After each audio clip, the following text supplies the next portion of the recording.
It's a Hooking Up and Tracking Down show, going into our 13th season. Show dedicated to all outdoorsmen of all levels. Guys committed to giving you the facts about what's happening in the hunting and fishing world. They continue to share stories, information, and give advice on the great outdoors while making sure outlaws are exposed for the bad people they are. So pull up a chair, kick back, and prepare to be entertained as we pull the trigger on another presentation of the Hooking Up and Tracking Down show. Here are your hosts, the legends of outdoors radio, Gary McCoy, Mike Eccles, and Steve Graff.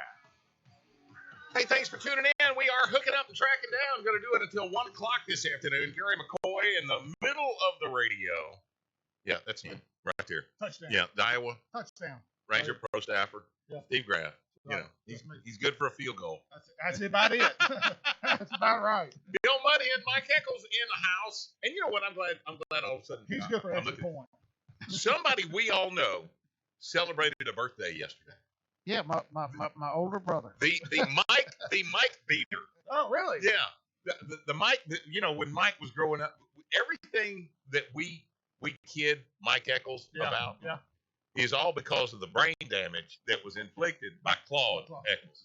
Hey, Claude you was joking my along? young- You joking along? Well, I didn't kill him, but he's my younger brother. He is your younger brother? Yeah. Okay, all right. Well, yeah, you got the gray hair. He doesn't. I know. So- Well, his is getting close. Yeah, He's got a little more on top. yeah. I love old Claude. He's a good I'm gonna guy. tell you right now, that sucker can catch a fish too. I'm telling you. Uh, You couldn't prove it Sunday, but he can. You'll tell on him now. Hey, this part of the show brought to you by Despino Tire, Bucks and Bulls Guides and Outfitters, Primo Targets, Lost Frontier RV Park and Marina, and Bayou Outdoor Super Center. Your Ranger Boats headquarters for the Architects. Of course, now is the time to stop by. In fact, they got a huge sale going through this Sunday. Huge reductions through this Sunday only. Good deal. Let their great sales staff show you the best boat on the market today, Ranger Boats, and they've got that on their metal boats, their fiberglass boats, Ranger, Triton, the whole 9 yards. Right. I sent him a customer yesterday. Guy looking for a brand new Ranger. See? So there See? you go. I He's can't gonna get a heck of a he's, deal. he's already sold. Yeah, he's got a great deal. They're just waiting on the trolling motor now. There you go. He wants to get that Ultrex immediately, Oh, right dude, now. That's catch me out. Would you say that before we get into today's show, All right. would you say the Ultrex and the electronics that boats are equipped with now give fishermen an unfair advantage? Power poles or Talons, however way you want to look at it, and the Ultrex, I think, are the two greatest advantages you can have on the Even boat. over the electronics that we've got now. Probably Live they're all scope? equal. They're probably equal. What would you say? I can remember when they first came out with the underwater camera, and everybody said that we were going to wipe out the fish population. Didn't happen. No. What was that? The AccuView? Yeah. Yeah. Yeah. Yeah. I mean, they're still popular. Now I did realize it with one of those. AquaView. You could actually put it up over some hedges in the bedroom, go outside toward the bedroom. You got a better picture there than you did under the boathouse. Only Eccles. Nothing. Only Eccles. Nothing. We didn't. You'll be reporting to the CCC here before long. Well, I'm just gonna break the show. And I'm glad Graff adopted orange in his color scheme, so my jumpsuit fits in.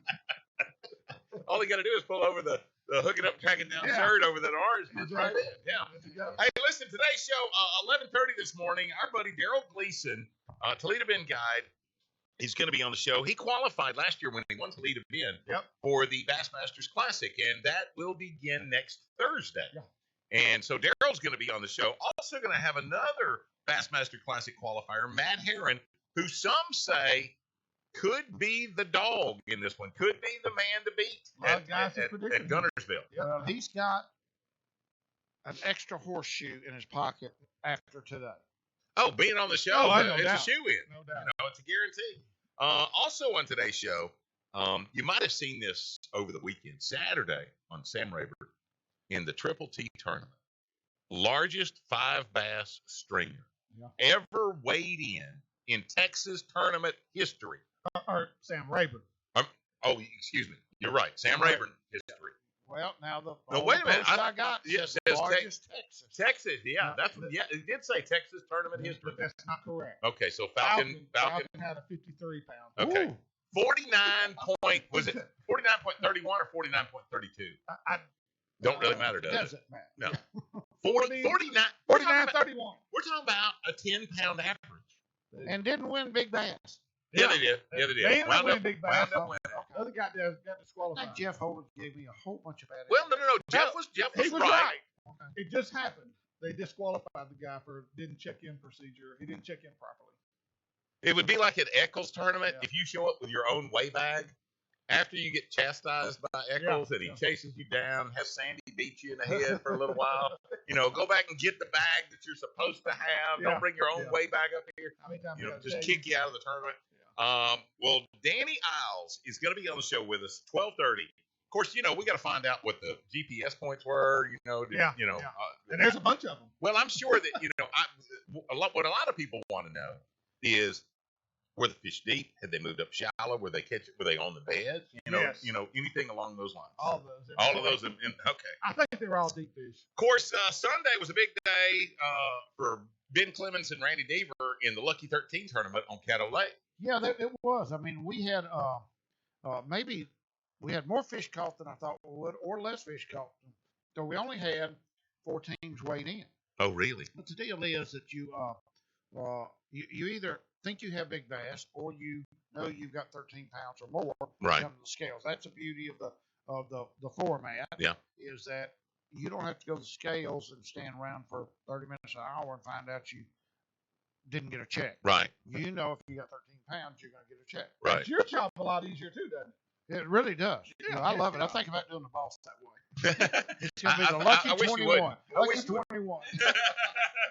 No, but congratulations to Randy Deaver and Ben Clement. They came in with 5 fish that weighed $22.84 Mm-hmm. and went home with $1,800. Way to go. Yeah, Hot yeah. dog. And Ron Festivan and Mark Allen, 5 fish that weighed 20.67. That is so awesome hearing Ronnie's name on the radio Yeah, again. yeah. I mean, it just shows that you're never too old to win. What is Ronnie, 114? No. Something like that? He still acts like he's about 28. Now, 29. he's the mayor of Mayor Vivian. Vivian, Yeah. after 30-something plus almost 40 With a years school with the board. Cattle Parish School Board. Yeah. And I think he is beloved up there. I've seen Facebook posts. Oh, of him. They love dude. him. He has turned the city around. Yeah. I mean, brought them out of the depths of depression. Well, he had dealt with the Caddo Parish School Board for all those years. Yeah. If you He's take got care, experience. if you can take care of teenage kids, you can run a city. Yeah. Almost. Yeah. Yeah. And then third place was Jacob Fricks and Jacob Fricks and Copengorm. I'm Okay. sorry. Yeah. They had 5 fish for $19.17, and they won $803. Josh Johnson and Bubba Roy had big fish, which I really thought it'd be a little bit bigger, but they had a 567 Okay. and won $310 for that. Way to go. How many did you have in it? We didn't have but 31 teams. But the weather First just. one, though. It's not bad. But Well, the no, weather kind of scared Yep. everybody. It was the lake jumping up about 4 feet, getting chocolate. Oh. mud. Yeah. Yeah. People had been catching fish. We would have had 50, 70 teams had that not happened. When's the next one?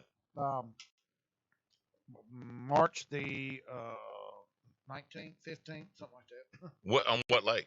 That's going to be on Cross Lake. Okay, that'll be The cross. boss is March the 7th on Kettle, Right, coming up not this Saturday, but the next Saturday. So- Yeah. It'll be a Sunday. 14th. Oh, it's a No, Sunday. So it's a 15th. 15th, yeah. And that'll be on Cross Lake out of the public land. And this is the Triple T on Toledo Bend. Is that right? Triple T was on Toledo Yeah, Bend. Okay, see, I said that wrong. What tournament was Danny fishing? Danny Isles. No, I'm sorry. Triple T was on Sam Ray. Okay, that Bass was like. Champs just came off Toledo. Okay. Yeah. So which one are we doing? This is Texas Tournament Trail with Danny. Okay. Yeah, Okay. that's the one we'll cover. Texas Team Tournament Trail. And Brian Shook and Danny Isles won that event with 49.31. They ended up having big fish. Yes, Well, you heard it right. Yep. 49 Point pounds. 31 pounds. And so there was another fish weighed in, bigger, supposedly, that was disqualified because I don't know what the procedure is, but I heard he didn't check in properly. Yeah. Whatever that involves, Yeah. that's what happened. He got disqualified. Casey Burley and Josh Rogers finished second with 30. This would have been me. Yeah. No, it really wouldn't have been me. Really, Would it be my what? Just go ahead and tell people that. 30.82. They finished second. I remember it was last year or a year before. Todd Jackson caught, he and his partner had 5, went over 30 pounds, and finished second behind Mike Leopard and his partner. Yeah. And Todd was like, you catch 30 pounds. Yeah, exactly. You ought to get the trophy. Brandon Meyer and Ben Matsubu finished third with 25.84. Not a bad day. But I want you to think about this now. Yeah. The difference between first and third. First almost doubled third place's weight. Yeah. I mean, First almost doubled third place's weight. I can't even imagine. Fourth, Clint Wade and Stacy Spriggs had 24.82. Fifth was Alan Moore and Robert Davis at 24.10. I'm just looking down the list here of anybody that we know or recognize from this region. Anthony Sharp, who we had on, who had the 40-pound bag week before. Paul Batman, they weighed. I think Johnny Geist and and Clint Eby were fishing that tournament. They were 1870. According to Johnny, they had a little over 10 pounds. Yep. So they did not have a good day. Caught some fish. Danny Isles had one bigger than their whole bag. There you go. I'm sorry, Johnny. I didn't say it, Johnny. I'm was sorry. Well, they weren't a sponsor. Yeah, so much for that. But anyway, they had a great turnout for this event, which Texas Team Trail is just like Bass Champ. They both really draw well. It took, let's see here, to get a check. 1591 was 37th place. They paid the top 37 places, and 1591 got a check. Didn't they have over 300 teams? I'm sure. That's And they Wow. paid 37 places. Wow. Yeah. Wow. That just makes you appreciate Boss. Well, no, I'm sure it's a great payout. 307, Mike. 307. 317. Yeah. Great circuit. Okay. We also had. Did you said the tournament on Toledo Bend? Do you have the results of that? Was it Bass Champs on Toledo? That's what we covered last week. Okay, gotcha. Okay, so that was 2 weeks ago. But real quick, I'll give you a Major League Fishing update. All right. Today's championship round, and as we speak on Lake Okeechobee, Michael Neal is winning it with 26.04. Jacob Wheeler is in second with 25.11. Randall Tharp is in third with 24.11. Jacob Prosnick, B&M, Kevin Jeans, B&M Pro, is in fourth with 18.11. Okay, now I have a question for you. Because Eccles and I get this screwed up every time. Are they fishing one of the Did they already go through sudden death? Yeah, this is championship round. So this is the championship round. Yeah. Now, did they know that they were going to be on Okeechobee? Yes. Yeah, this is a pre-scheduled event. Okay. Yeah. Now, what's the difference in those? The pre-scheduled event. Cups are the ones they don't know where they're going. Okay, gotcha. It's a cup event. That means. Now, how do you get qualified for the cup? Now you ask me something I don't know. Okay. I have to lie to tell you because I don't know. Okay, I'll tell you then. Mike, take it away, Mike. But today's the championship. We only Tell you whether you qualify for a B cup or C cup. Wrong tour, Mike. Yeah. That's the circuit I'm going to start. Oh my God. It is Mardi Gras. I don't even know what to say to that.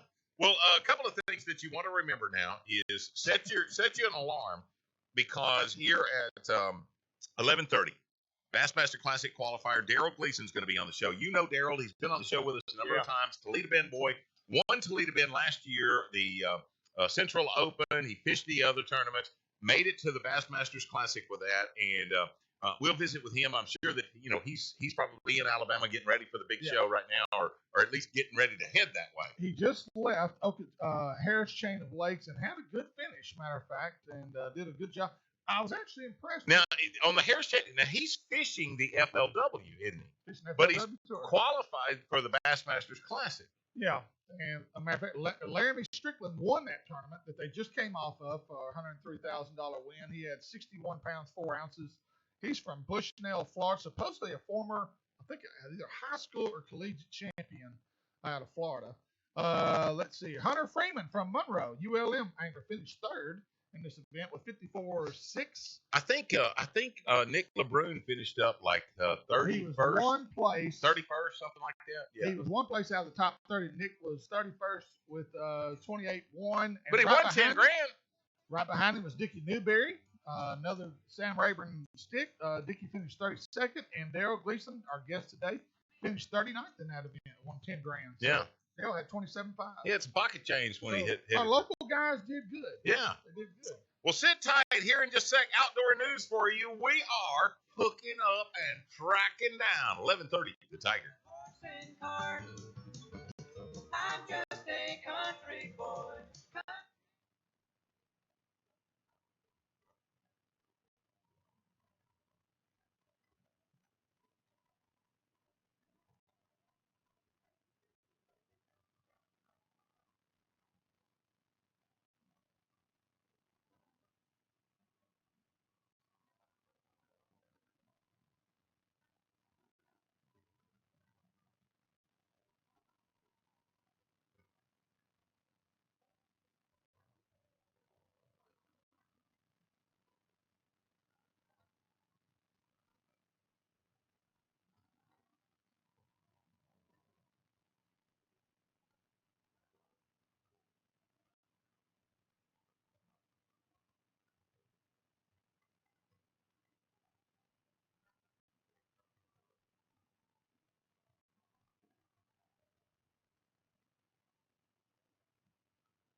Make sure you look for us on the web at HUTDshow.com, a site dedicated to you and the great outdoors. This segment presented by J&J Exterminating, Kamigatsu Hooks, Exodus Batteries, Daiwa Rods and Reels, and Super ATV.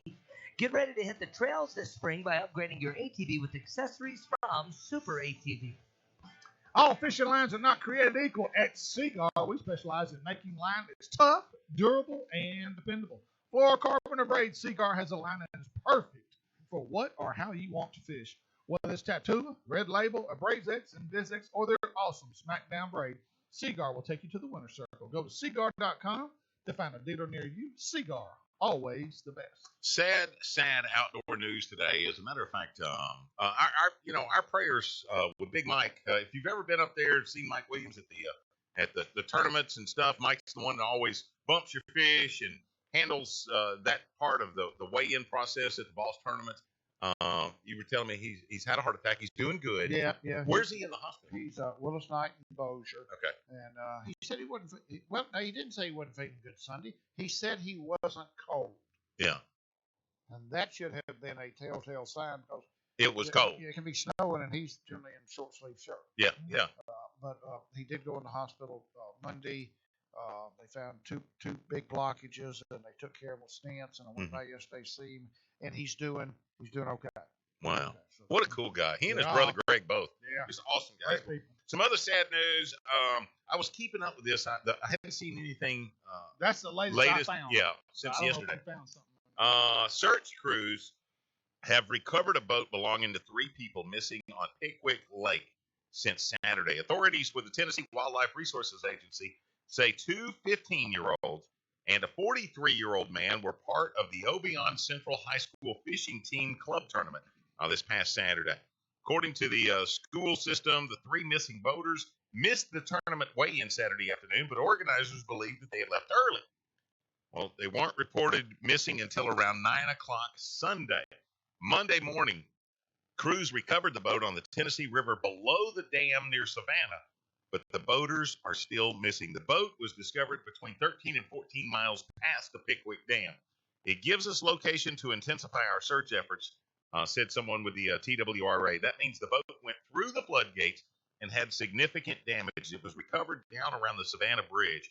What we had actually heard is that they were having problems with a big motor, and they were using the trolling motor, and in a situation like that, it would be easy to get pulled into the dam. Authorities have have not released the names of the boaters, but the teens are members of the Obion County High School fishing team.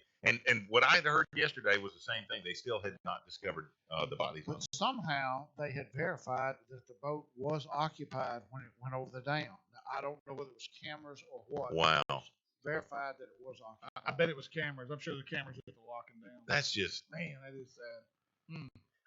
The boat was 15 miles below the dam before they found it. 13 to 14. Yeah. Wow. I want to do this next one. All right, go ahead. Take it away, Okay, Mike. and I got a reason for it. Remember the title. Man catches fish of a lifetime on Lake Claiborne. Remember that title. Fish of a lifetime. Sunday night, February the 2nd, the roles were reversed as Jeff Brown hooked and landed the biggest bass of his life while crappie fishing on Lake Claiborne. A friend, Monty Walker, and Brown were on Claiborne that night, fishing in a spot where they normally catch all the white perch they want. Brown said, "This time of year, night fishing works for us as there's an area of Horse Creek on the lake that is pretty deep water, 18 to 20 feet deep, where there are lights mounted on poles 100 yards or so from the bank. We fish under the lights, usually with good results. On this particular night, the duo had already caught about 30 crappie when Brown felt a light tap on his Bobby Garland black chartreuse jig. He assumed it was another crappie, but when he set the hook, it didn't move. Once he noticed the line moving off, he thought he had hooked a catfish. Unable to see in the dark, the fish broke water, and he knew then that it was something huge. Brown was fishing with what he called a Snoopy rod, a 4.5-foot Berkeley rod with a loose spin cast reel with 8 pounds Suffolk line. After an 8 to 10 minute battle, the 60-year-old Jeff Brown said, "It's kind of funny that I had to go crappie fishing to catch the bass of a lifetime." What is missing from this story? It weighed 11 what? 11.5 There's no place in And there. I It's the weight. I told Graf the same thing. Yeah, and I don't know how I left that out. It's but the way I that- actually found it on the article. But it weighed a little over 11 pounds. Oh, okay. Yeah. Okay. Well, 11.16. But you know what? You know what I found when I found out how much the fish weighed. When Graf told me that it weighed over 11 pounds. How often are we rigged up? Now you think about this. You got 50 pound, 60 pound braid on. Yeah. And you catch a 5 pound bass, and you're scared. You know, a lot of the times that that if you got fluorocarbon, 20 pound fluorocarbon. Yeah. To catch a 4 pound bass. Yeah. This guy catches this 11 pounder on 8 pound line. Yeah. Do we fish line too big? absolutely. Absolutely. Yeah. You know, one of the things that But don't you think it depends on what you're fishing? Like, if you're fishing heavy cover, like bushes, or that's where I think the heavy line really comes in. well, I'm sure that to a degree, because I can remember, and Mike, you fished a bunch down in the Federation tournaments when we were fishing down in Venice. Yeah. You get down to that roseau cane and it's got those Barnacles. barnacles growing on it. Braid was made for that type of environment. Right. But I'm going to tell you, you really start thinking about the fact that, you've got 20, 25 pound, 30 pound line tied on. Did it really require that? Or is that all up here in your brain?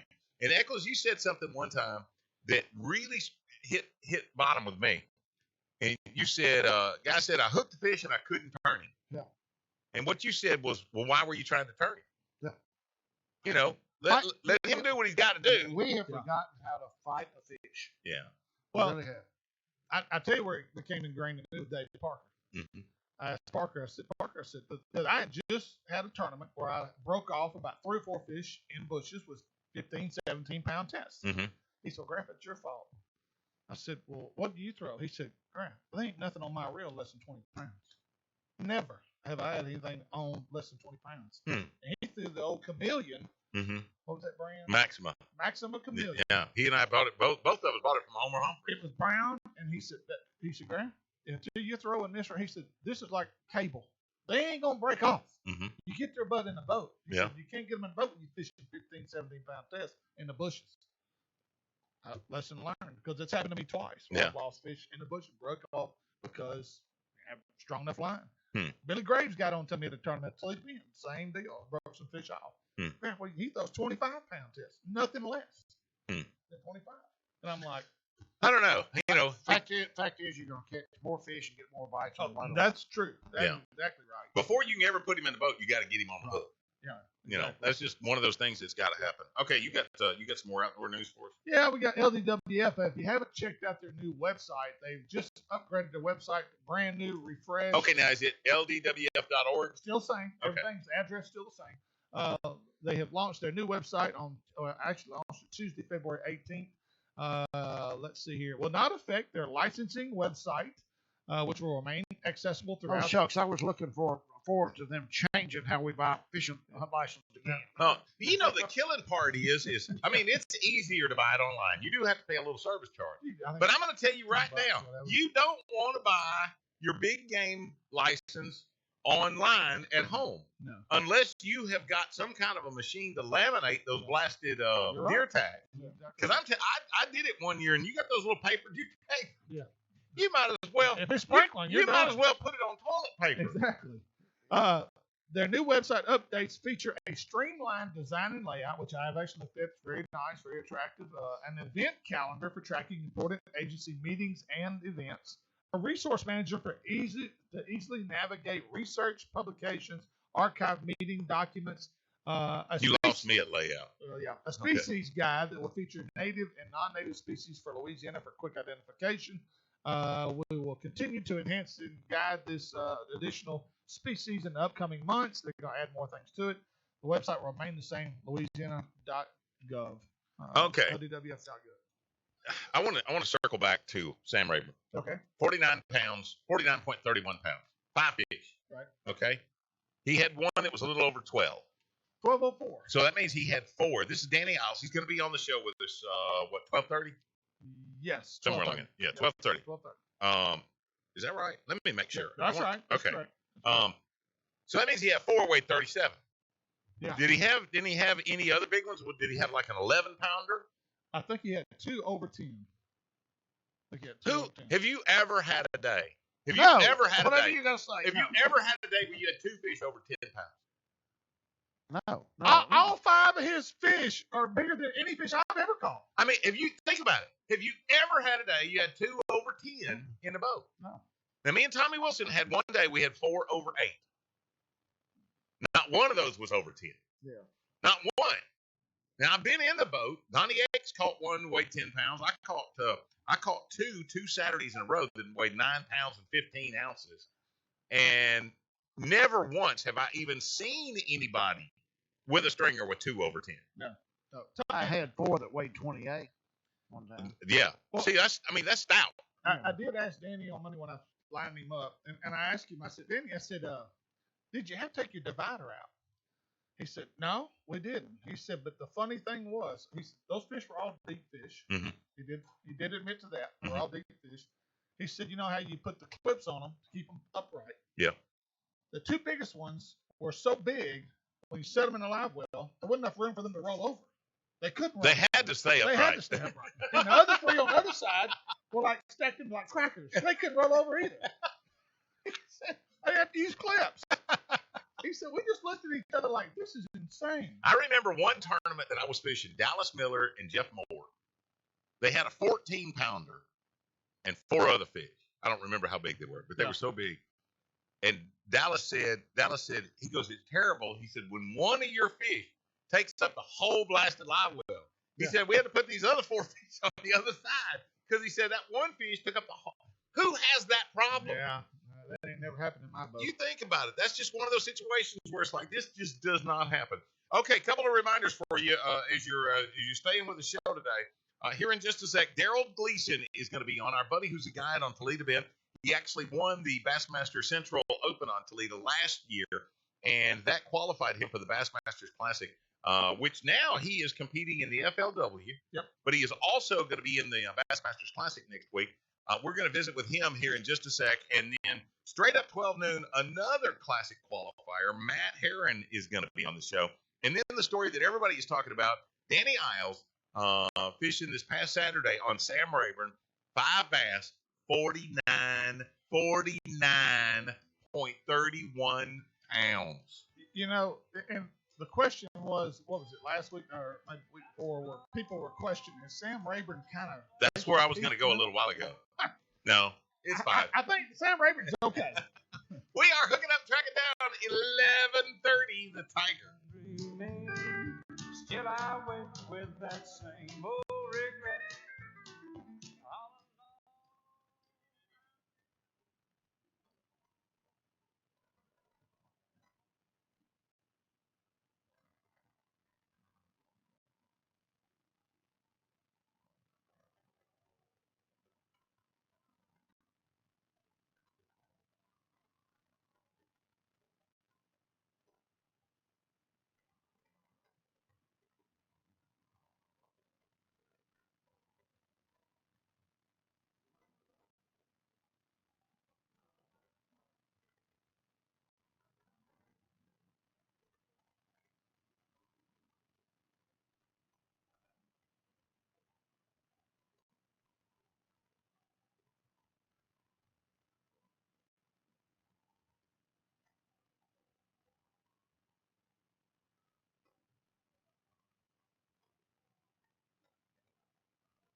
The Hooking Up and Tracking Down show. Thank you for tuning us in today. This segment presented by Sam Rayburn Marina Resort, Cypress Knee Outdoors, Nichols Department Stores, Bass Champs, and Commercial Power Equipment.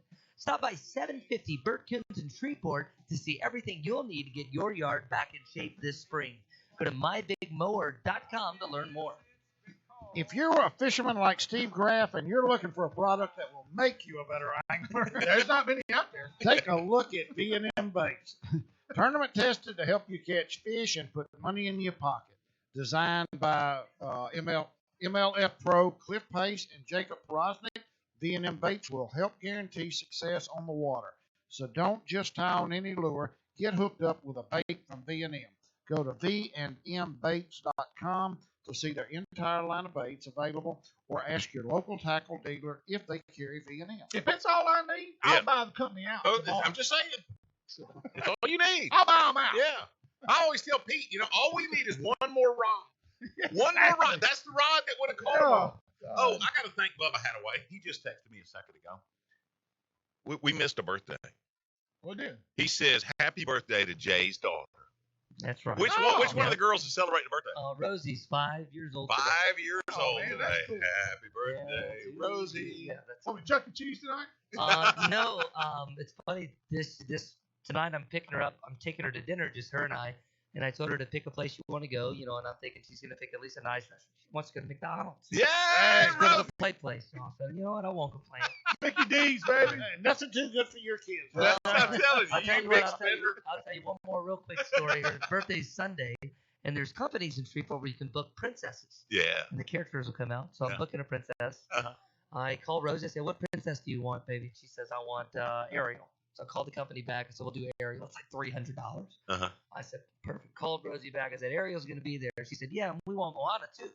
I said, "Well, baby, I think Moana's busy." She said, "Well, I want 2 princesses." I was like, "Girl, your dad can only, Mike Eccles does too. I can only afford Wait a one." minute now.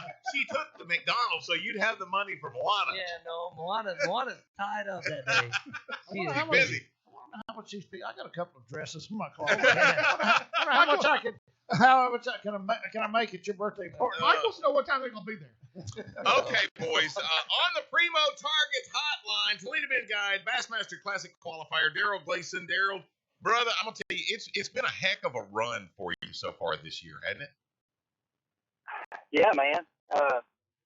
It's hard to keep up with what all went on because it all went down so fast. But yeah, it's been a good start. I'm fishing well, and things have been going good. And we actually just pulled into the town of Gunnersville, and I'm sitting outside Moe's Original Barbecue, waiting on my wife to bring me some chicken wings. Oh man. Well, Darren, I want to say this real quick before we get started with the interview. Yeah. You did a great job. FLW pulled you aside and did a little TV episode with you. You did a great job with that, man. I was really proud of you. Well, honestly, a lot of that credit goes to those they're media guys, man. Those guys make us look better than we deserve. So, but I do appreciate it, man. And Chris, Very Chris, exciting, and Chris Jones is a great guy too. kind to me so far. Yeah, good deal. Yeah, Daryl- I really enjoyed to be around Chris a little bit. Obviously, Daryl, we appreciate the relationship that we have with you, and you taking the time. I mean, I know this next week is going to get incredibly hectic for you, but before you actually get out on the water and stuff, thank you for the time. One of the things that you just said a minute ago struck me. You said, "I'm fishing well," and for you fishing well, does that mean that you're executing well, or does that mean that you're finding fish? I've always believed that anybody can catch fish when they're biting.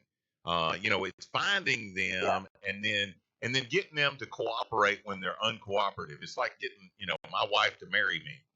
I've always said if she ever sobers up, she's gonna kick me to the curb. I'm gone. So Well, what is I what? kinda like that too. What's that was fishing well for Daryl Gleason? It's a combination of all of it, and I keep talking about this and people don't believe me, but I've already fished I think 3 events this year, and I've had a 7-pounder in every one. So, part of fishing is I think all of our hard work and determination on it that gives us opportunities to get fortunate. But I mean, a lot of that, man, is just the good Lord putting the right one into the line. But what I mean when I say fishing well is I am fishing in a way I've never done before. I'm a very much a practice guy, a plotter, a thinker. Every step is thought out ahead of time. And for some reason this year, I'm not. I'm fishing by the seat of my pants. And not every decision is perfect. But the way I'm approaching it is if I keep just trusting my gut instincts and rolling, I'm getting opportunities. And I haven't capitalized on every opportunity, but the ones that were meant for me to get in the boat, I have capitalized on. And when I'm fishing that way, and it's not the way I fish all the time, clearly, y'all know my tournament record. I don't always, I'm not the guy that always dominates. So, but I do when I'm fishing this way, man. I feel dangerous. I feel like good things are happening, and I really, really like my mindset. I'm somehow trying to enjoy this year and take it all in.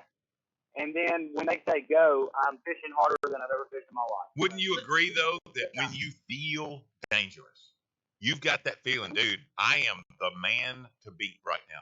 Wouldn't you say that gives you even more of an advantage because of the confidence level? It does. It absolutely does. But let's be honest, at the levels I'm fishing at, especially this week here at Gunnersville, I think the field of 54 guys, every one of them have that mindset. And a lot of them, a lot of these guys, we compete at this level with that mindset. And there's a lot of guys, I try to be very humble, and I understand how grateful and the breaks I've got to get to this point. But still, when they say go, we're all a bunch of sharks, man. And so I'm not the only one that's feeling that way. Everyone coming into this way is feeling that. And I'm aware of that. I just know for me personally, this tournament really isn't against those guys. It's against me and Gunnersville. If I can beat Gunnersville, I'm going to have a great tournament. That's exactly, this conversation you just had is exactly what Jordan Lee was asked the same exact question this week on Major League Fishing, and he said the same thing. He has fished this year more by the seat of his pants, and he's been more relaxed than he's ever been in his career up to this point, because he's had a short career, but he's had a very successful short career. And I just thought it was ironic. You answered the same way he did. He just feels so much more at ease and more confident. Sometimes he said he feels like he's better off going by the seat of his pants a lot of times. Yeah, I just think, you hear guys start fishing by the moment and fishing gut instincts and all that. But I can tell you what has led me to this spot for me myself. I'm doing all this much later in my career than someone like Jordan and some of these great young fishermen out there. Is I've waited for my opportunity for a long time, and I've worked hard for my opportunity. And my mantra this year, honestly, is to keep working hard and enjoy it. I'm going to live with the results. I feel like if I am working how I need to work and practicing how I need to practice and doing all the right things, the results, honestly, a lot of times are out of our control in life. And I think with me being a little bit older guy doing it, I'm 37, that I'm comfortable knowing that. Older. Well, You're 37. You know what You're old 37. is. I got underwear on when I'm 37. When you talk about guys like Jordan Lee, Jordan Lee just started shaving like 3 years ago. And look at all the stuff he's doing. So, and that's Right after his first class. right? I'm very comfortable where I am in life, and I think some of that for me has just come in my career. The steps I've taken to get here. I'm comfortable with the results. I understand not every tournament's going to go my way, and not every big fish is going to get in the boat. Like, I get that. But I just know as long as I do my process and stick to doing things my way, that, it's going to work out how it should. But Daryl, the Lord has a plan. And obviously, he didn't want you fishing what you're doing right now, until now. You're better prepared now for what you're doing now than you would have been 10 years ago. Oh, absolutely. I believe, when I actually gave up my school teaching job 8 or 9 years ago and started guiding, I had to really monitor my tournament schedule, because my main goal at the time was I wanted to build a guide service. And you can't build a guide service if you're gone all the time fishing tournaments, And so that was very important to me early on to learn how to manage all that stuff just right. And I feel that I'm right where I need to be. And honestly, a lot of that, like I said a minute ago, it's not me. The good Lord has just got me to this point. And man, it's exciting. I have my wife here with me this week, and I got my little dog Rowdy, and we got all kinds of friends and family coming. So it's just very special for us, and we're excited to see, what's going to take place this week. Well, Daryl, there's no way that you can go. Anybody can go into the Bassmaster Classic without the jitters of the hoopla and the camera and everything. Maintain what you're talking about. Maintain that. Trust yourself. Trust your instincts. Believe in your gut decisions and stuff. Stay relaxed. Don't get caught up in the moment of the classic and let it mess with what has brought you to this level. Yeah, because you've earned it. You've earned this level. So you've earned it. Yeah, I'm proud of how things have worked out for me, and I'm proud to have this opportunity for myself and my sponsors and all my family and friends. It just means a lot to be in this position, and I feel like with me getting off to a good start and all those things, having some momentum, that helps me mentally, because otherwise I'd be a basket case. Anyone that's around me, like my good friend Kevin Dean is probably wondering, how is Daryl not going crazy? Because if you've ever spent a day in the boat with me in a tournament, I'm like the most spastic, crazy-minded guy on earth. I get so worked up and excited. So, but somehow we're in a good place, man. We're excited, and like I said, we're just going to see how the week turns out for us and just roll with it. So, Daryl, are you at all missing Toledo Bend? On Rayburn this past weekend, we had a 5-bass string that weighed 49.31 pounds. Any of that, obviously, you're about to fish the Classic. That's the most important thing in your fishing career that you could possibly do. But is any of that, dude? I'm missing out on some incredible fishing back home. My wife's in here shaking her head, no. So that's your answer? No.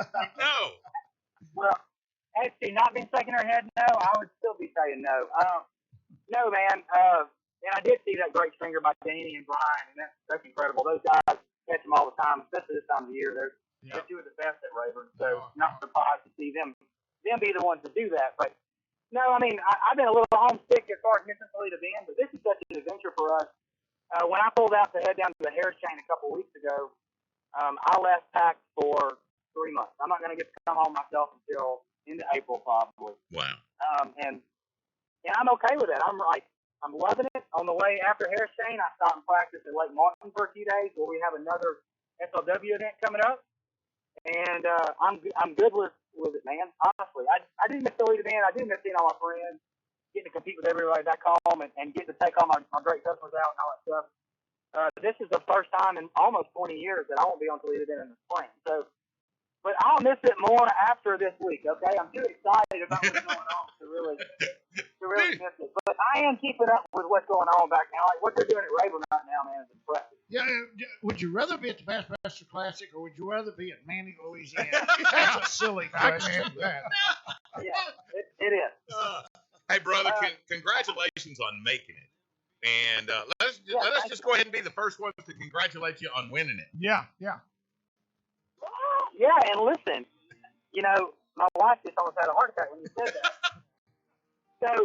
So we are, man. Like I'm trying to. I hope it comes off how grateful I feel to be here, because I know there's a ton of guys that deserve it more than I do, and somehow the good Lord allows me this opportunity. And we're gonna soak it up. We're gonna have fun, but I do want everyone listening to understand when they say go, that no one else in this field wants to win as bad as I do. I want to accomplish this before I die, and I don't know if I ever get another chance. And I'm going to do all I can in my power to put myself in a position come Sunday to be in the hunt, and that's all I really want. Well, I'm going to give you one little thing. Football coach gave me one of the greatest lines that I've ever heard.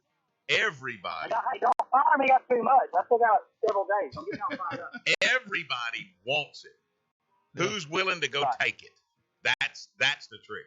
Who's willing to go take it? And so we know that at the end of the day, that whatever's supposed to happen, whatever's in the good Lord's plan, that's what's going to happen. And we're just praying along with you that that's His plan, is that Daryl's holding that trophy at the end of the tournament. Yeah. We want to be in contention on Sunday. I feel like if we get in contention on Sunday, that I'm gonna have a great chance to make something crazy happen. And how crazy would it be for the fishing industry and for our community around Toledo Bend, Louisiana, for us to bring that trophy home? What are you talking about? It's hard to even think about. It would be wild, man. There'd be a lot of crawfish get eaten this spring. They have to shut Manny down for a day. Well, Daryl Gleason, congratulations, good luck, and we look forward to visiting with you after this one's over with, brother. We'll call you while you're on the water. Yeah. No, y'all call me the Wednesday after. I want to come on the show. There you go. I'll make a date. Let's do that. Amen. All right. Thank you, brother. We appreciate you. Good luck. Appreciate you guys. Thank y'all, man. All right. We are hooking up and tracking down, and here in just a minute, our Seagar Fishing Line tip of the week. You're going to want to listen in for this one. That's coming up. Hook it up, track it down, 11:30. The Tiger.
Can't tune us in live? Go to HUTDshow.com and click on the show and see a segment or an interview you may have missed. This segment presented by Candyman Pet Lodge, United Rentals, Jenny Grande's Natchitoches Ford, Bass Cash Bash, and Toledo Town and Tackle. Your one-stop shop for your next trip to Toledo Bend. Bait and tackle to the best burgers in the region. Toledo Town and Tackle has everything you need. Here's your Seagar fishing line tip of the week. What size line you use can affect the bait you're throwing, and at Seagar, they designed fishing line with that in mind. If you're throwing a spinnerbait, you want a line with great knot strength, like Invisex, to handle the repetitive pressure of cast after cast. If you're fishing a trick worm, Finesse in the 12 to 15 pound range is the perfect line. Will allow the worm to work more freely. If you're fishing a jig in heavy cover, you want a line like flipping fluorocarbon. That's tough and abrasive resistant. No matter what technique or bait you're throwing, Seagar has a line specifically designed to fit whatever style you're fishing. This has been your Seagar fishing line tip of the week. Don't forget now, straight up 12 noon, Matt Herron, they say because he lives right there on Gunnersville, could be the horse to win this race. And he's had a lot of success there. And we're going to visit with him here at straight up 12 noon. Also today, this is just incredible. With a 5-bass stringer weighing 49.31 pounds, winner of the Triple T tournament this past weekend on Sam Rayburn this past Saturday. Largest 5-fish stringer ever weighed on Sam Rayburn. Danny Isles is going to be on the show with us. And, his stepdad, Stephen Johnston, was a part of our show weekly. Oh, yeah. For a couple of years. Was one of our sponsors. Still is once in a while. Yeah. And from what you say, Danny credits his stepdad a lot. He does. Now, Danny's dad was a very good angler, too. But Stephen and Danny, they got a great relationship, and they've done well. Real quick, Major League Fishing update. There's 22 minutes and 34 seconds in period 2. Randall Tharp has taken the lead at 28:10. Michael Neal is in second. Where are they? Okeechobee. Okay. Michael Neal. So we're talking about a power fishing bike. No, ain't no doubt. Yeah. Okeechobee is where they're at. Michael Neal's in second with 26:04. Jacob Wheeler is right behind him with 25:11. Jeff Sprague's in fourth. Jacob Porosnik is in fifth. I like that Jeff Sprague kid. Yeah. He's considered the favorite for Fort coming up in a couple of weeks. Really? Yeah. I like They're that. picking him to win Fort. Of course, Jordan Lee is the top 10 guys are all. This is the final 10 guys today's championship round. So it's really right now there's 4 guys that's got a shot. Tharp, Neal, Wheeler, and Sprague are the main 4 guys right now. So okay, this is our Seagar fishing line question for the day.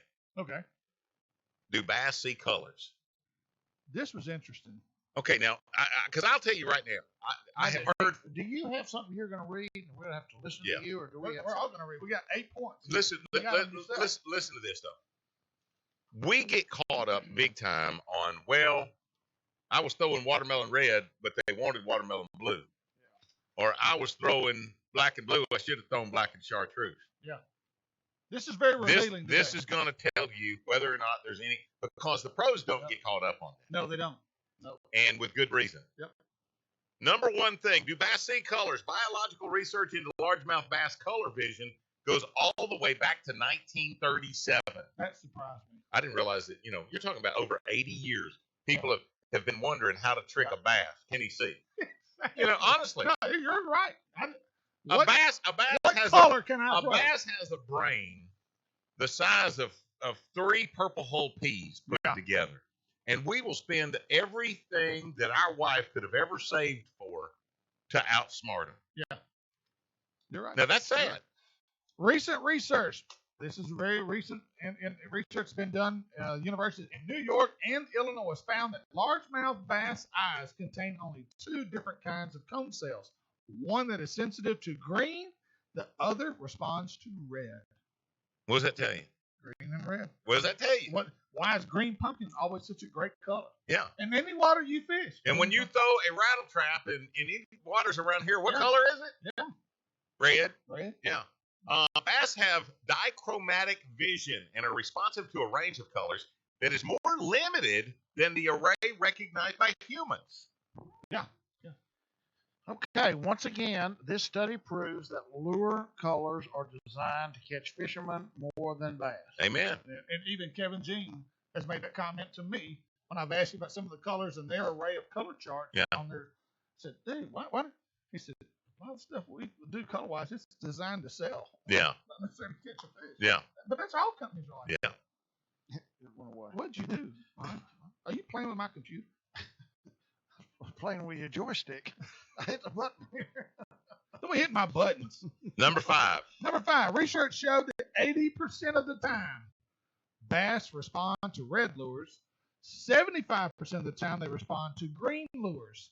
They respond to blue about 40% of the time and black 30%. What do these results mean? The cellular composition of the largemouth bass's eye is tuned to respond to 2 colors, red and green.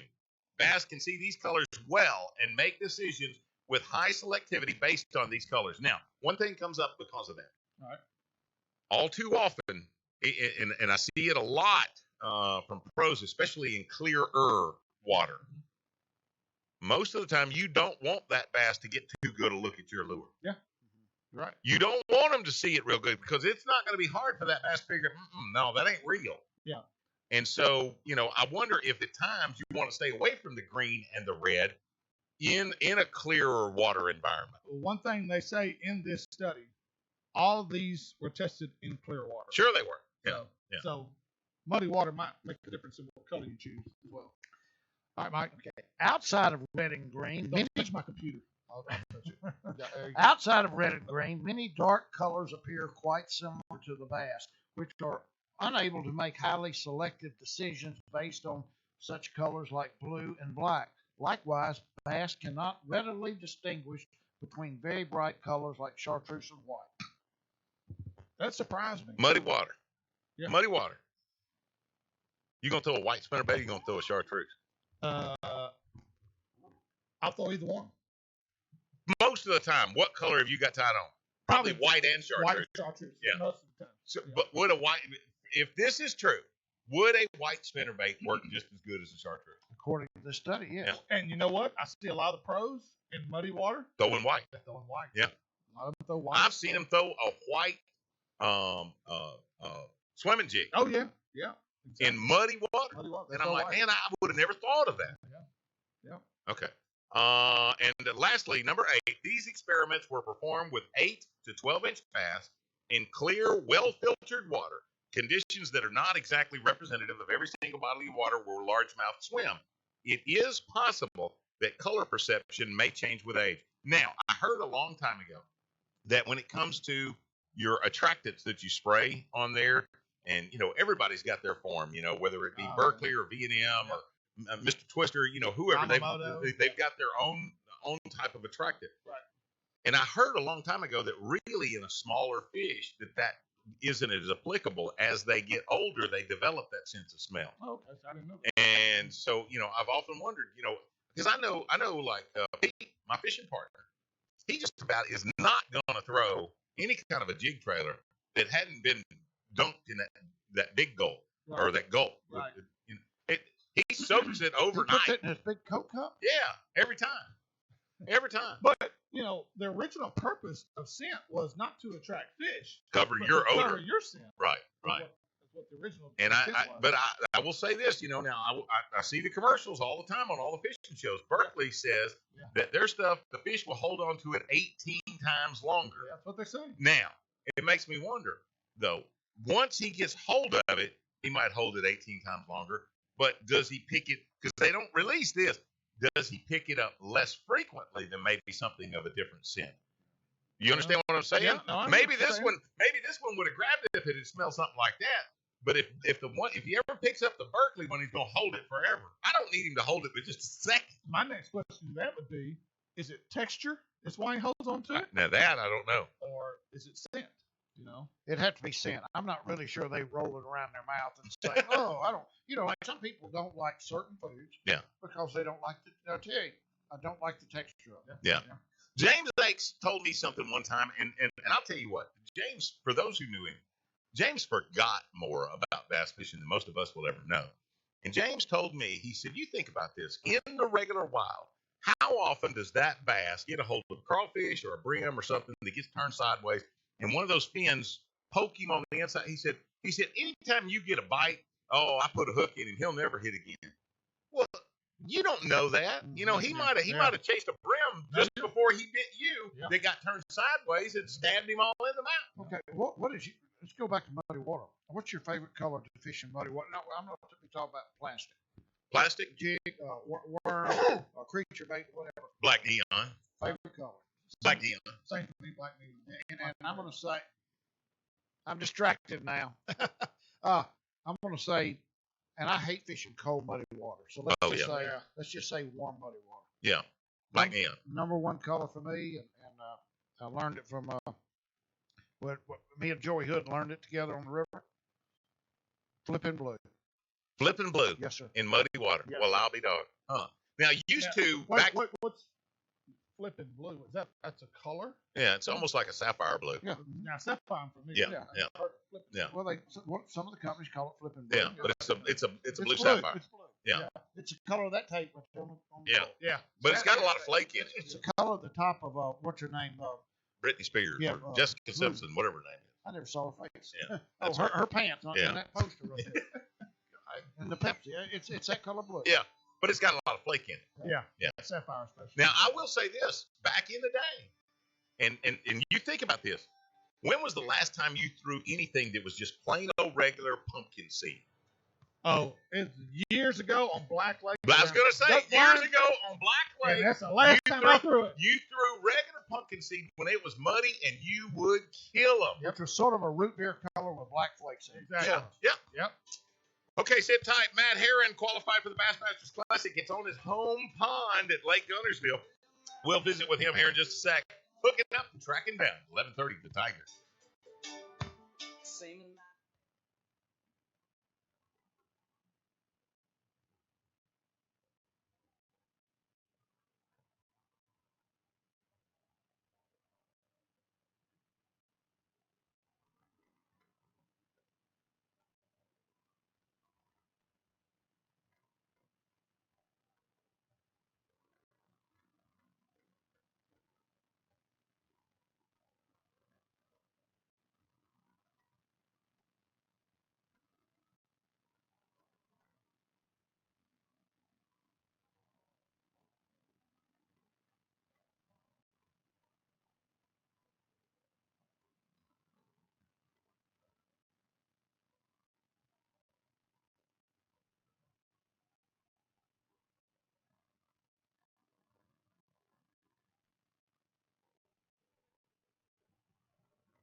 Welcome to the Hooking Up and Tracking Down Show, a program dedicated to the great outdoors and making you a better outdoorsman.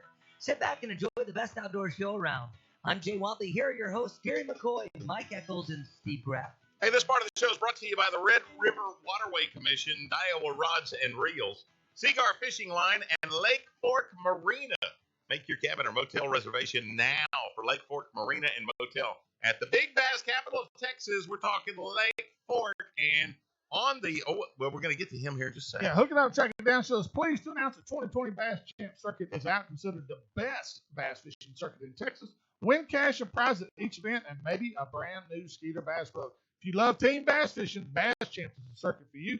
To see the entire 2020 Bass Champ schedule, go to BassChamps.com. And on the Primo Targets hotline with us, Bassmaster Classic qualifier Matt Herron. Matt, thank you for joining us. I know that you weren't really busy right now, just kind of loafing, nothing really big coming up or anything like that you had to take some time away from. So thank you. Hey, thanks for having me on, guys. Hey, brother, listen now. This thing being so close to the house, I mean, you're going to get to stay home and eat fried chicken every night, aren't you?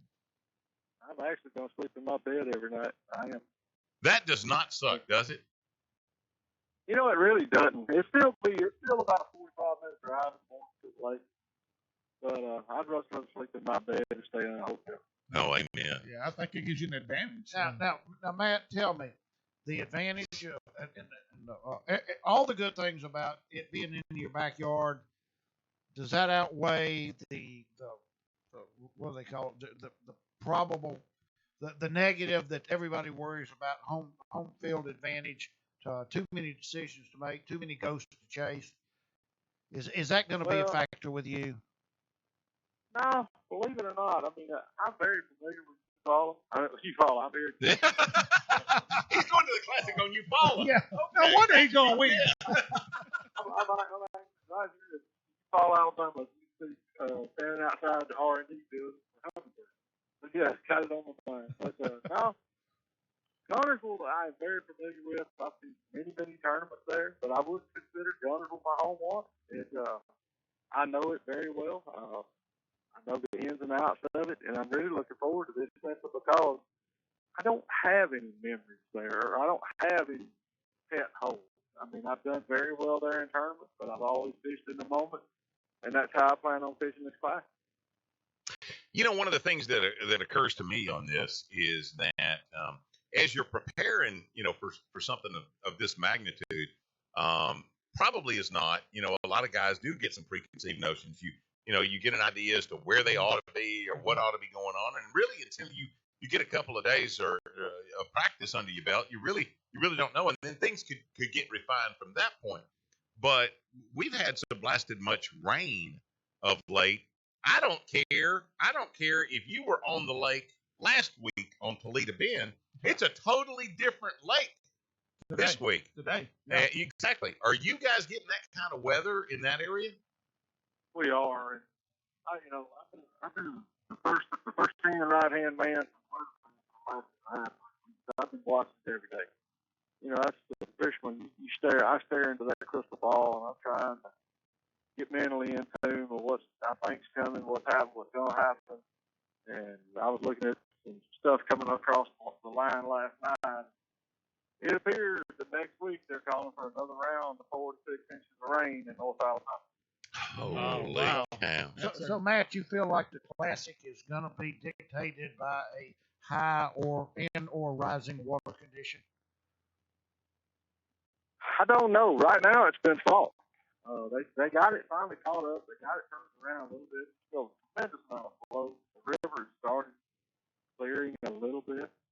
But regardless of what the conditions are, they're going to catch it. There's too many fish live there. I don't know how there's still that many fish in Gunnersville with the amount of pressure it gets. But I mean, they're going to catch it. And I don't care if it's snowing and there's ice on. They're going to catch it. How difficult, Matt, with practice? You're on one day, you're off a day. You're on a day, you're off a day. How difficult is it to put something together like that with that practice schedule like it is? This will be my 8th Bassmaster class, and that in the past, if I have any advantage, I think the guys who do multiple classes will understand that. Basically, we'll practice starting Friday, Friday, Saturday, Sunday. And then we sit for 2 days, and then we'll get an official practice day on Wednesday, and then we'll sit for a day. And honestly, other than figuring out what water temperatures, water colors, water levels, things of that nature, the 3 days, you basically almost have to turn your brain off and be willing to throw it out the window and consider what's happened during the week and go from there. Because I've never caught fish in the same place I located them the week before. This time of year, they just don't tend to hold it. That's the key this time of year. Yeah. That's exactly right. What are you expecting as far as weights go? Do you think this is going to be a big dog show out or what? I don't know. I thought going into it would be, but they had a Alabama Bass Trail tournament there last Saturday at 225 boats, and it took 30 points on my time. And overall weight, pretty good. I think finished in the top 4. You had to have 17 plus pounds, which is still, I mean, that's not great, but it's not bad. Mm-hmm.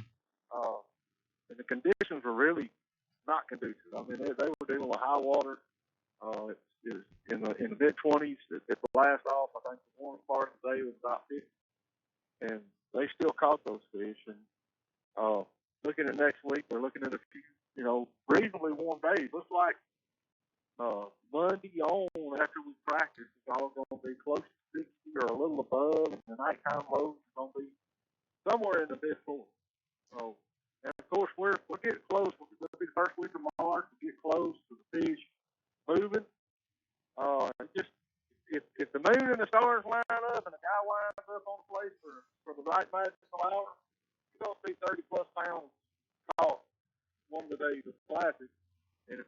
find that right magic hole, yeah, I could see it taking 72 to 75 pounds to win the class. Is this going to be a flipping bite, or is it going to be a moving bait bite type event? This will be a moving bait deal. There may be some odds and ends fish caught flipping, but it won't be will not be the dominant fish. Yeah. Well, go ahead, Matt. This will be what everybody thinks it's going to be. It'll be Memphis crankbait, square bills, diamond crankbait, chatterbait, big spinnerbait. You may see a few fish caught casting the jig. You may see some fish caught on big swim bait. But I mean, I just don't see anything earth-shattering new shots coming out that the guy's gonna stop after the class and sit back and go, I've never seen that. I just don't see it happening. So it's going to be the biggest part of the classics is going to be pre-spawn, not spawn. Right, it's all pre-spawn. Okay. Okay, so is this tournament, is Guntersville, is this tournament going to be won with a pattern, or is it going to be won in a spot? I think it's going to be one with a pattern, just simply because I think the local fishing pressure and the outside forces that are going to be around this classic are going to prevent the guys from winning off the spot. Matt, in an event this big, this is the 50th annual event for Bassmaster Classic. Crowd's going to be insane. On the water crowd, how difficult and will it come into play for somebody like you that's considered a local favorite? Are you going to have a following of people? You're going to have to manage those people. I'm sure I'll have a crowd. I'm sure I will, and hopefully it'll be a great experience, and folks will respect your water, and everything will go great. The Tennessee River and any of these big impoundments, that's out going on out there in y'all's part of the world.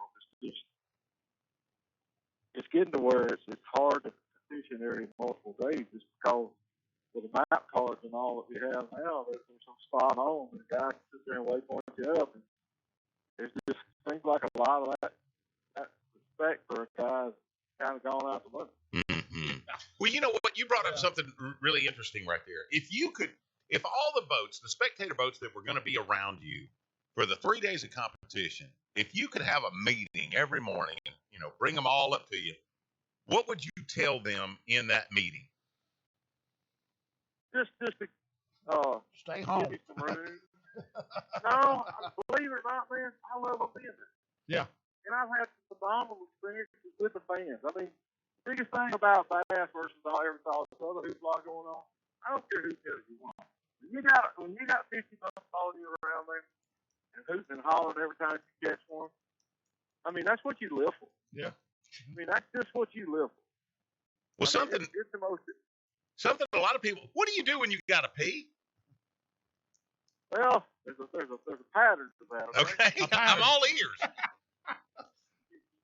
You have to prepare for it. Okay. If it hits you in a hurry, you're in trouble. The big thing is hopefully that you gotta make a run somewhere. You want to change.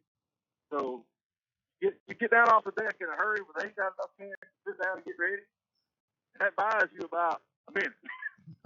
And you get on the pad, and you run about a quarter of a mile, and jump up, throw it out neutral, take your leak, and by the time they get there,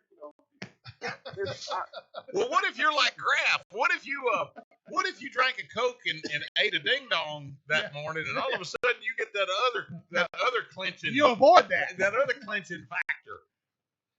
All I do is you grip your keep tight, and hold on.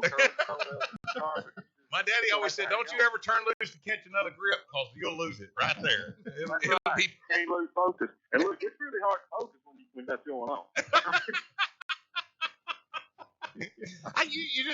It never occurred to me that those things happen. I mean, you're a human. I mean, you're out there on the water, and obviously, it's not hot right now. But I've never had 50 boats following me anywhere. I'd hate to think I was in that position. The biggest thing you got to do is prepare for it.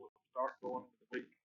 I'll really monitor my diet, starting the Monday after practice, and really watch what I intake. There won't be no Mexican beer and Mexican food and beer the night before. No, there won't be no Mexican food and beer, and there won't be no turnip greens. Yeah. They won't be none of that. It'll be a lot of red meat stuff that stays with you pretty good. Yeah. And then, it's all you can do, because if you don't, and then that's terrible to talk about, because on the phone you got to regulate things. Hey, it makes the show entertaining, isn't it, Drew? Well, Matt, what's the factor? What's the one factor in this event that you think could throw a curveball to the guys? Oh man, that's gonna really screw them up. We get 4 to 8 inches of rain, and it's just gonna change it. Yeah. Being able to stay with them every day, because it is early in the spring.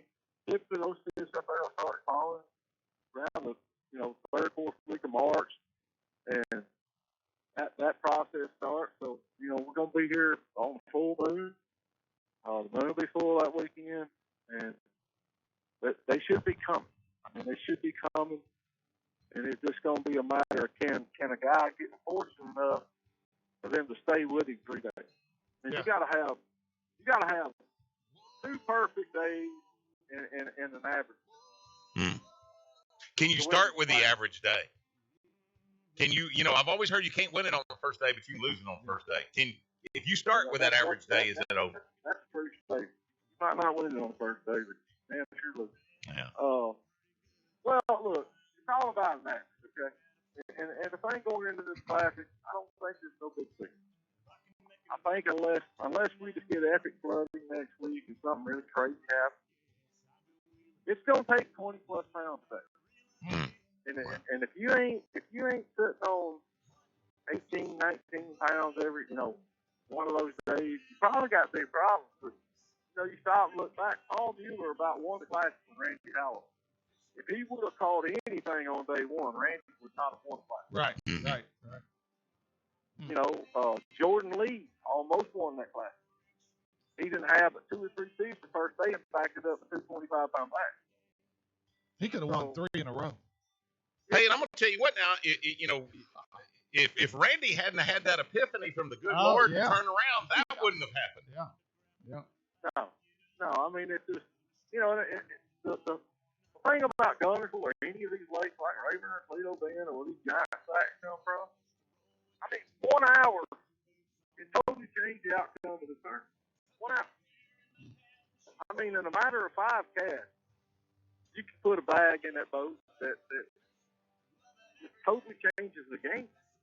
Well.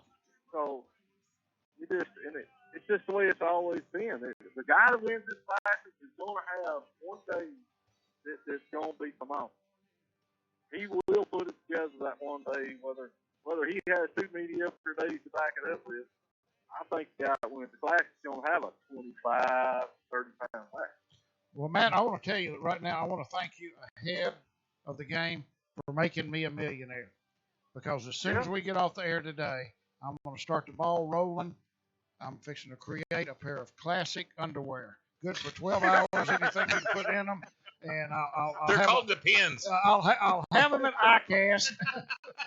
And I'm on my way to be a millionaire.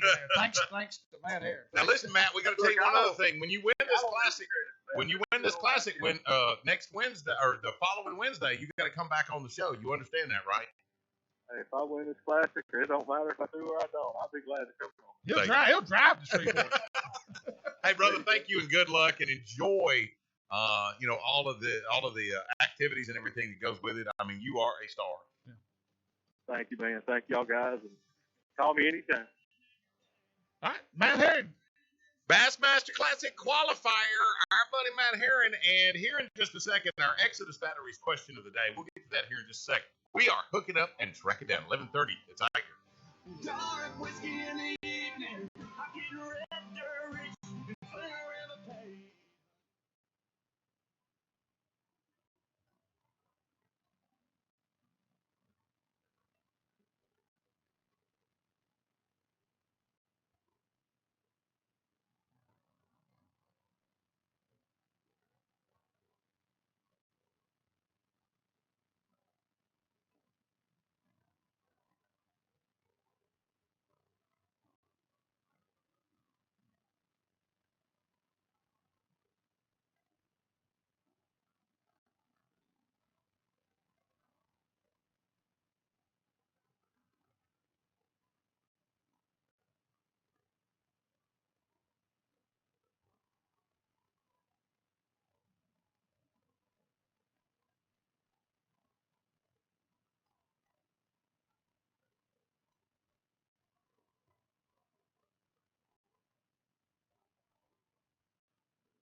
Make sure you check out our Facebook page at Hooking Up and Tracking Down. Insight and information about us, and every now and then we have some great giveaways.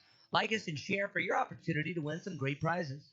This segment presented by Super ATV, United Rentals, J&J Exterminating, Sam Rayburn Marina Resort, and Exodus Batteries. The next time you need a new set of batteries, invest in a set of lithium batteries from Exodus. Batteries designed to last years versus standard lead acid. Go to exoduspower.com to learn more. Don't be that guy who forgot to sign up for the largest bass tournament in America. Present accounted for. There you go. Bass Cash Bash is back for the 2020, bigger and better than ever. Whether you're a touring pro or a weekend warrior, you need to sign up. All you have to do is catch a tag fish and you win. More lakes mean more opportunities to win cash and prizes.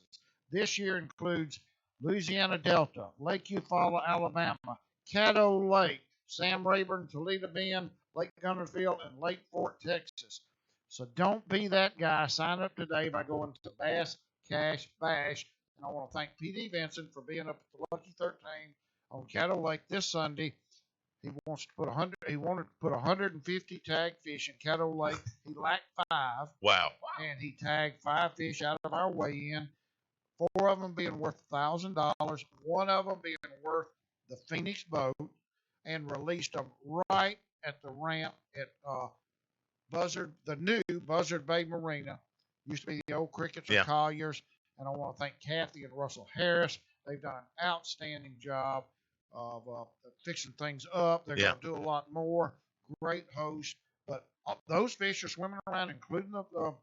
You know for a fact they're there. Yeah. You saw them swim off. Yeah. If you're in this region and you go to Caddo, you're crazy not to sign up for this. Oh, without a doubt. And I want to tell everybody fishing Boss on March the 7th, PD, if you catch a tag fish, and it's not the boat fish, it's worth $1,000. If you bought the T-shirt, you get an additional $500. If you are fishing the Boss tournament March the 7th, and you are signed up and catch a tag fish, he's going to throw in another $500. Oh, wow. So if you catch that fish, it could be worth $2,000. I got to get signed up today because it starts March 1st. Yeah. What is it? Do you remember when it goes through? July the 4th. Okay. Yeah, that's right. You took it through July You 4th. go through Labor Day, now it goes through July. Okay, the Exodus Batteries question of the day. A lot of the time, the classic is where new baits are revealed. Will it be a new bait or one that's been around that will win the classic? Why in the world didn't we ask Matt Herron that question? Way to go. We let him get away. Yeah. He like the big one. He got away. He got through the net. He had to go to the bathroom, I think. Okay, so think about that. A lot of the time, the classic is where new baits are revealed. Will it be a new bait or one that's been around that will win the classic? Okay, so I remember one of those was Hank Parker spinnerbait. Had the Indiana blades on it. Oh, yeah. The classic. The classic, yeah.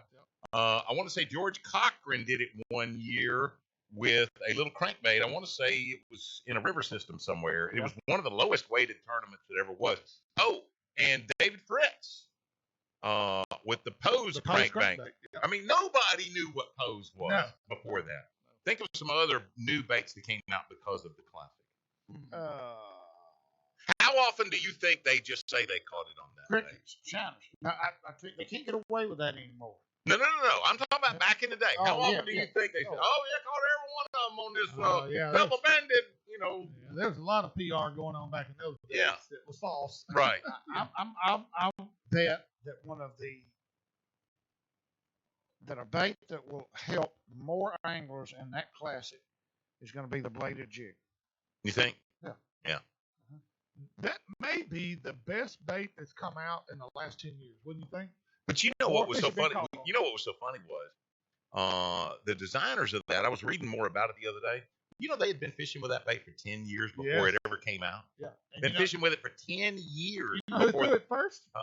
Brian Thrift. He sure was. That's who it was. Brian Thrift. They had been throwing that bait for 10 years before they came out with it. You know, before they released it to the public. I was at the tournament on Okeechobee when that bait came out. And you could not get your hands on one. It was the hot ticket. You go into Roland Martin Marina every day after practice, they're gone. As soon as they hit the shelf, guys were... It's like 22 bullets when Obama was president. Exactly. They were going off. And finally, the 4th day after I weighed in on day 3, the fourth day, I finally got one, Wow. and I had Miss Martin, Yeah. Scott's mama, hold one for me behind Yeah. the counter. That's the only reason I got one. Okay, so what do you think? Do you think it'll be a new bait, or you think No, it's going to be I think it's going to be bladed something jig? been out in the last 5-10 years. What do you think? Moving baits, crankbaits. There's going to be some swim bait fish caught.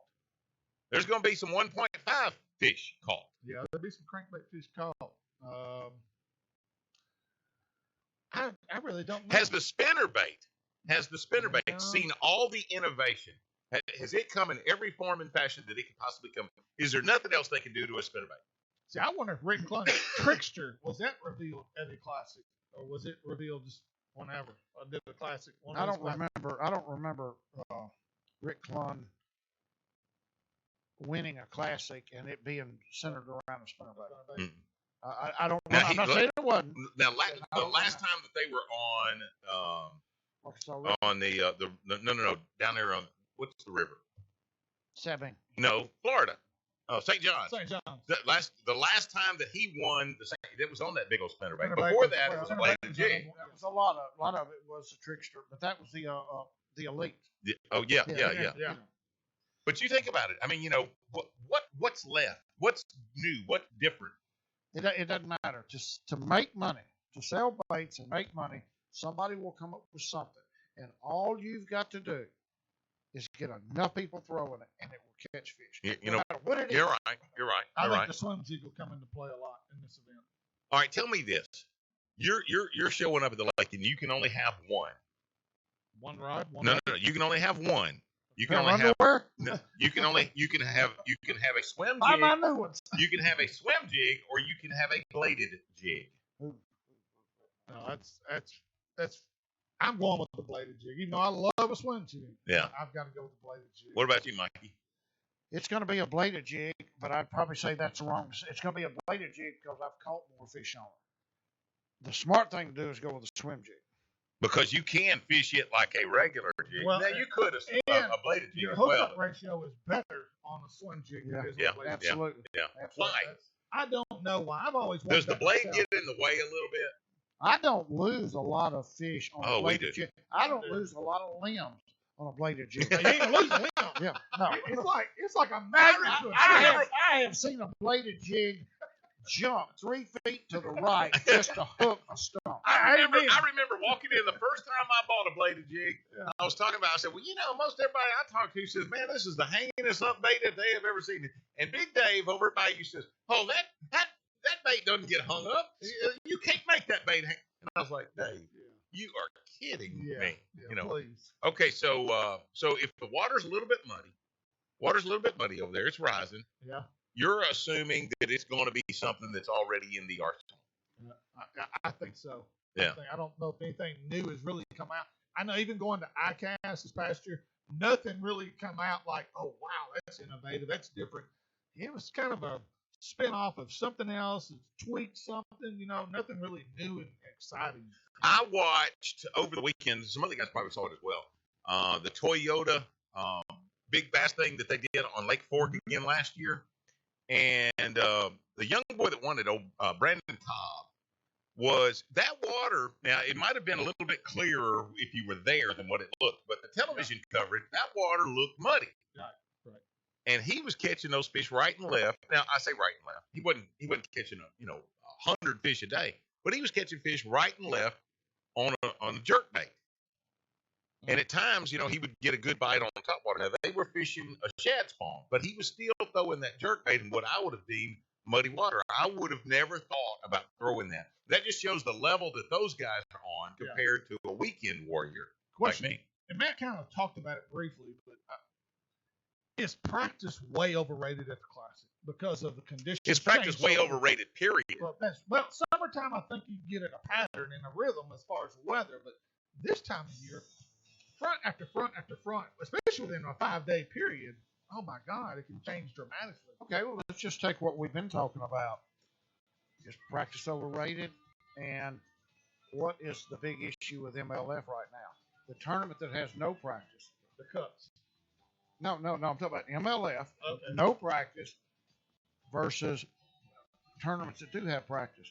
With no practice, these guys can catch 50 fish a day, Mm-hmm. but they're a pound and a half average. Maybe the practice is the reason that their fish, their 5 fish. They weigh eliminate more. those pound and a half fish. You're looking for the 4 or 5 But pounders. the regular MLF Pro Tour, they have practice. Okay, that doesn't But the matter. Cups don't. That The Cups doesn't. don't have any practice. Yeah, that has nothing to do with Charlotte. You keep getting in the way of good arguments. Yeah. What's wrong with you? We'll keep working on you. Don't be bringing up facts. Dadgummit, man.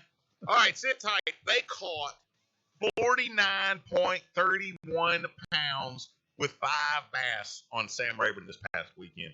Going to visit here in a second with the winner of the Triple T on Sam Rayburn. It is Danny what? Go ahead. Danny Isles Danny Isles is next. is next, and I'm going to give a real quick score tracker update for Major League Fishing. They're at the break. Yeah. Going into period 3, Randall Tharp, Jacob Wheeler, and Michael Neal all have 28 pounds.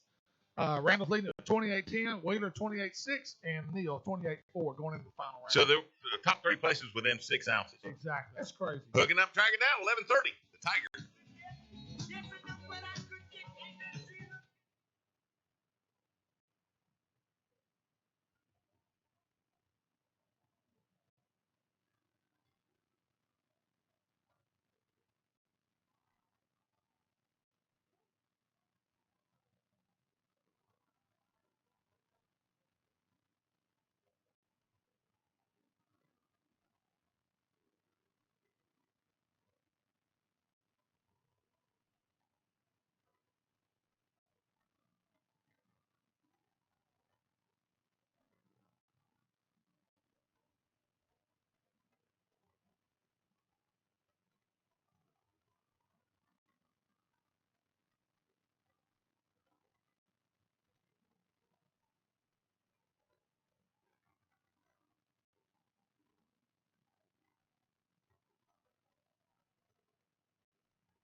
If you missed today's show or maybe a segment, tune in Saturday morning from 6 to 8 here at 11:30 The Tiger. This segment presented by Primo Targets, B&M Baits, Jimmy Grange's Natchitoches Ford, and Lake Fork guide Johnny Geis. Make plans now to go out with the 4-time Lake Fork Guide of the Year, Johnny Geis. Go to mybigfish.com to book your trip today.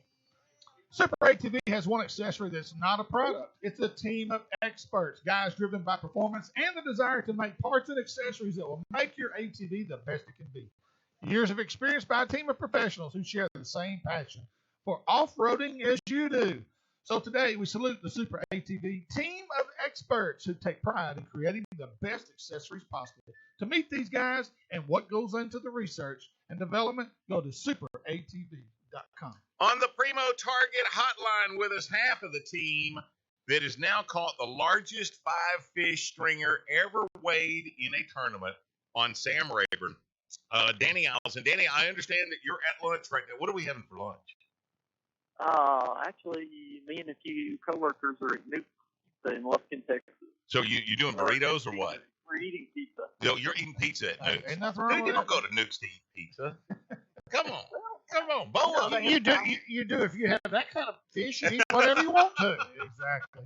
Danny, Steve Graff here, man. Hey, thank you for being with us. We know you're cramped for time. So, hey, real quick, number one, GPS coordinates and what time of day did all this take place? Was it early, late? Did you have them by 10? Give us a quick rundown of what you did.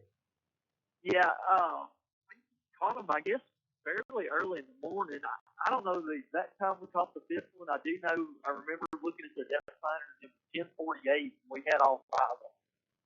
Wow. I'm thinking it was probably around 10:15 or 10:20 when we caught the fifth one, but we were freaking out, high-fiving, jumping around, and we didn't even think to look at the time. Y'all was probably looking Did at you, Domino's did you Pizza. have any idea that those five would weigh 50 pounds? We knew we had over 40.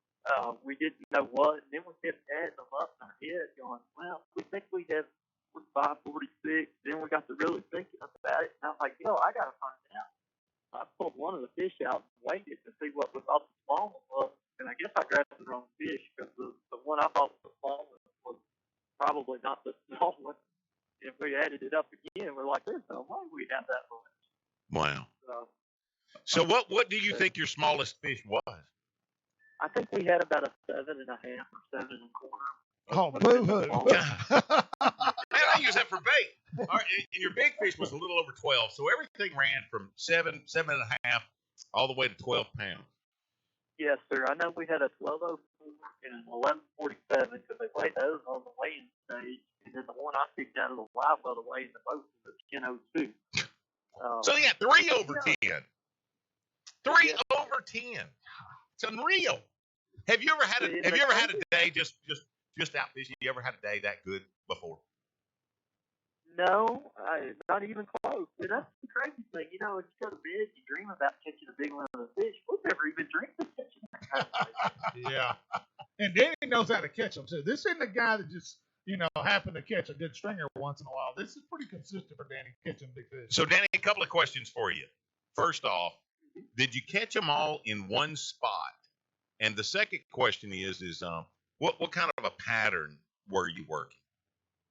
No, we didn't catch them in the same spot, which is kind of unusual. Usually when you catch a real big bag of fish, they tend to kind of group up and pretty quick. But we caught them in one, I guess, general area, and we moved around within it, fished several places. And we ended up, the five we caught that we weighed in came off 3 different, exact little locations. So we fished some deep water drop-offs, had a little bit of brush and a little bit of old timber around. And I guess the boat was in about, 28, 26, 27 foot, somewhere in there, and the fish were a little bit shallower. Wow. Okay, so those GPS coordinates, we're not getting those, are we? Now, the next It's somewhere south of where I am now and north of where y'all are. there you go. That helps a lot. I know your mama Robin, and was she at the weigh-in? No, unfortunately, Oh. Mom had the flu the last week and a half, and she had been laid up on the couch for 5 or 6 days. She's just now starting to feel better. Was your stepdad there, Stephen? He was fishing in the tournament. Oh, so did you stomp him just as bad as you stomped everybody else, and then remind him who's boss around there? Exactly. No, not at all. I knew they had a real late boat number. We had a fairly late number, but we weighed in early, and after we weighed in, I went and stood on the dock waiting for him to come get so I could tell him. I bet she was excited. I bet he was excited too. Okay, so now we've heard several rumors, and we're gonna let you get back to your lunch. Hey, did you really only get 6 bites that day? We did. We caught the 5 big ones in Kentucky, but I mean, we sort of stopped fishing about 11 o'clock too. So I don't know if we'd got another bite or not, but I do know the rest of the day we did not. I guess all you're thinking about then is, can I keep these fish alive? The fish actually were in very good shape. They were all, I think the guys in the relief boat did 3 of them. So, I mean, they weren't all kind of deep, but they were all, as far as I know, released back into the river, healthy and alive. And our biggest concern once we finally settled down and realized kind of what we had done was a polygraph. to the weigh-in without breaking down. Oh God. Yeah, you start thinking about that. Man. What if something happens to my motor? Here I am, man. holding 49 pounds of fish. Oh my God. Yeah. I didn't even think about that. Now, well, all these crankbait fish. Yes, sir. We called all 6 fish, the 5 big ones and the little one on the crankbait. Wow. And, we were very, very fortunate to get those bites, and we were blessed to get those bites in on treble hooks and all that. it's just I don't know. It still hadn't really sunk in. That's Well, unbelievable. What's your partner's name again? Brian Shook. You two, do you realize, and from what I understand, you're a relatively young guy. Do you realize that doing something like this, obviously, there's nobody here that's listening to this show right now that can brag that they've ever done that. Nobody's ever done it on Sam Rayburn in a tournament before. But do you realize what you got to do now to top that thrill? Well, I don't think we're going to. I mean, I don't see how we could do that. Maybe, I don't even know if we could go to Mexico and do that. I mean, Danny, for the rest of your life, y'all will be. This will never be forgotten. People will talk about this 40 years from now. Oh, yeah. I mean, that is crazy.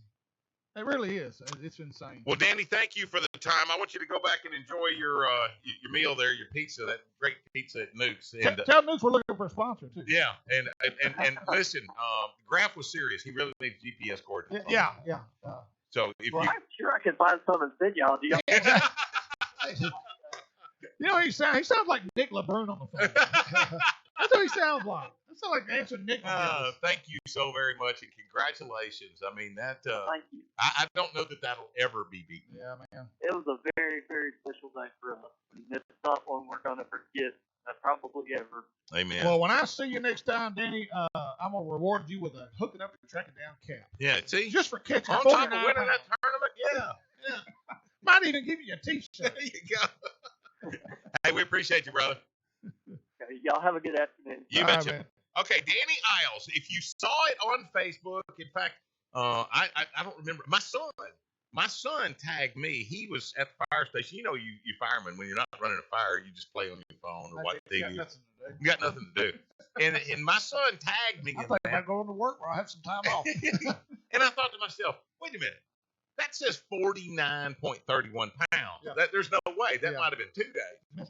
And when I sent it to y'all, you said, yeah, I've already heard about it. Yeah, I yeah. mean, and this couldn't have been 30 minutes after the weigh-in. Exactly. That's how fast that word spread. Yep. You think about that. And I want to say Paul Keith had 5 weighed 50 pounds, not in a tournament, Yeah. but I think he had 5 that weighed 50 pounds on Caddo at one That point. wouldn't surprise me. And, when the conditions are right and you put yourself in the right position to do that, it can happen. Paul Keith and Sean Lane weighed the biggest bag I'd ever seen, which was 42 pounds in a tournament on Caddo Lake. Mm-hmm. And I think me and Randy had 26, 27. We didn't even get a check. Yeah, I've been there myself. I was like, what do you mean? My best And we were- friend from high school strapped one on me like that. And we had an 8-pounder and didn't even get third place big bag. No, Like, what the I've heck, been there. man? Seen that happen. Anyway, But you think about it. You just need to get better. I guess so. Do you think that Caddo Lake will ever have the potential to do that, or is there just not enough water in the lake? That's a good question. There. I think that it's, and I'm gonna say yes, it's got the potential. Okay. I'm gonna say they're there. I'm gonna say there's a 17, 18 pound fishing cat over You think so? there. Really? I want to think it. Okay. I really do. Yeah. I would probably believe that. Yeah. But We know there was a I 16. think- I think the odds of it happening, because it's that difficult to do it in shallow water. Oh yeah. That's what I think. Yeah. The odds of it happening are slim because it's hard to catch that many good fish in a day out of shallow water. Yeah. Yeah. Do you think that when a tournament blasts off I never on knew Caddo anybody cared what I thought. No. Go ahead. but you think when a tournament blasts off on Caddo Lake, you get 200 boats fishing in the tournament. Do you think that because the water's so shallow, especially in the areas like, Big Green Break, the old folks playground, those areas that really get pounded a lot, do you think that those fish know what's up? Yeah, absolutely. Absolutely. I mean, I think because they one of their traits of the Florida bass, and when I say Florida bass, I don't mean that they're full strength Florida. There's very few full strength Florida bass anymore, but they take on the traits when they crossbreed with the native black bass. Mhm. I think that the immediate ruckus and noise and banging and everything puts them where they want to be anyway, and that's in grass instead of around wood, which is where 95% of us want to throw all the time. Yeah. Up the tree.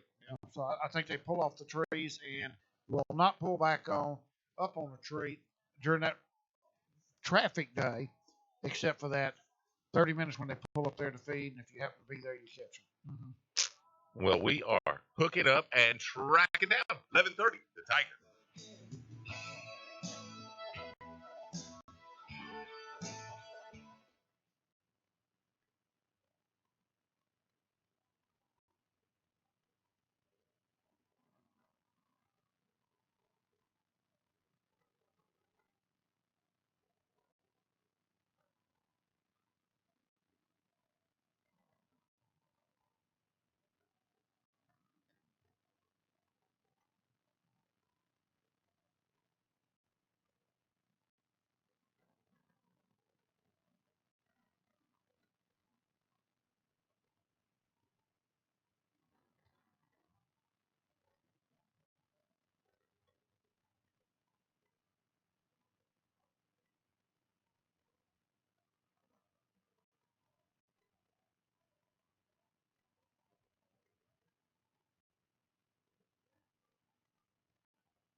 Thank you for tuning us in today, and hopefully you've learned a thing or two that'll make you a better outdoorsman. This final segment presented by Candyman Pet Lodge, Nichols Department Stores, Cypress Knee Outdoors, Bass Champs, and Spro Lures.